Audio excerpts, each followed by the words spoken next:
আসসালামু আলাইকুম রহমতুল্লাহ। হামদান শাকিরা সাল্লাল্লাহু আলাইহি ওয়াসাল্লাম। সম্মানিত দর্শক, যারা লাইভটি দেখতে পাচ্ছেন, আমাদের পূর্বের যেই ধারাবাহিক আলোচনার দ্বিতীয় পর্ব ঈমান নিয়ে আলোচনা করতেছিলাম। আর এই ঈমানের অর্থাৎ সিফাতুল মুমিনিন, এই সিফাতুল মুমিনিনের অনেকগুলো শাখা রয়েছে। তার ভিতরে আমরা আলোচনা করতেছিলাম একটি বিষয়, সেটা হলো লা ইলাহা ইল্লাল্লাহ মুহাম্মাদুর রাসূলুল্লাহ। এ ব্যাপারে হাদিসে এসেছে, وعن عمر بن الخطاب رضي الله تعالى عنه قال قال رسول الله صلى الله عليه وسلم بني الإسلام على خمس شهادة أن لا إله إلا الله وأن محمدا عبده ورسوله وإقام الصلاة وإيتاء الزكاة والحفظ وصوم رمضان। এই যে এখানে যে প্রথম বুনিয়াদ, অর্থাৎ আল্লাহ নবী সাল্লাল্লাহু আলাইহি ওয়াসাল্লাম বলেন যে ইসলামের বুনিয়াদ পাঁচটি। তার ভিতরে প্রথমটি হলো লা ইলাহা ইল্লাল্লাহ। তো হুজুরে কারীম সাল্লাল্লাহু আলাইহি ওয়াসাল্লাম এই লা ইলাহা ইল্লাল্লাহ এই কালিমার ব্যাপারে এত সুন্দর একটা হাদিস এনেছেন, বর্ণনা করেছেন। আজ আমরা এই লাইভে এই হাদিসটি আমরা সকলেই মুজাকারা করব ইনশাআল্লাহ আমলের নিয়তে। হুজুর সাল্লাল্লাহু আলাইহি ওয়াসাল্লাম বলেন, আরশে আজিমের সামনে একটি খুঁটি আছে। একজন মুমিন যখন লা ইলাহা ইল্লাল্লাহ পড়ে, তখন ওই খুঁটিটা নড়াচড়া করতে থাকে।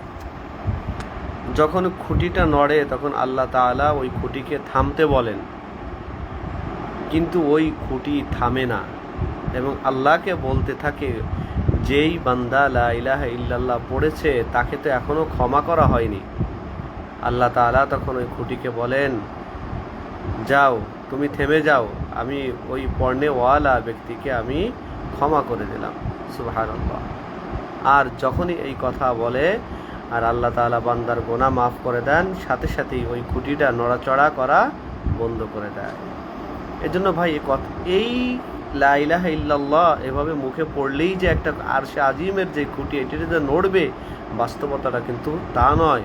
এই লা ইলাহা ইল্লাল্লাহর অর্থ অনুধাবন করে যেই মুমিন ব্যক্তি তার জীবনকে সাজিয়ে গুছিয়ে দুনিয়ায় পরকালকে সামনে রেখে দুনিয়ায় চলাফেরা করে, সমস্ত আদেশ নিষেধ সমূহ মেনে চলে, ওই ব্যক্তি যখন লা ইলাহা ইল্লাল্লাহ ঈমানের সঙ্গে ইহতিসাবের সঙ্গে একমাত্র আল্লাহর সন্তুষ্টির জন্য যখন পড়বে, তখন তার ব্যাপারে ওই খুঁটি সিফাতুল মুমিনিনের প্রথম সিফাতের দ্বিতীয় ধাপে আজকে আমরা একটা হাদিস শুনলাম।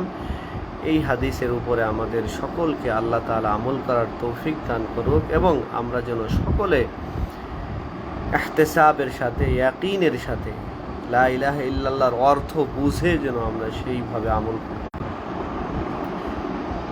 এভাবেই আমরা ইনশাআল্লাহ চেষ্টা করব আল্লাহ তাআলা যেন আমাদেরকে যেই হাদিসখানা আমরা পড়লাম, শুনলাম, আলোচনা করলাম, সকলকে যেন ইয়াকিনের সঙ্গে এবং ইহতিসাবের সঙ্গে যেন আমরা আমল করতে পারি এবং ওইভাবে যেন ঈমানের নবায়ন এবং ঈমানকে সাজিয়ে তুলতে পারি।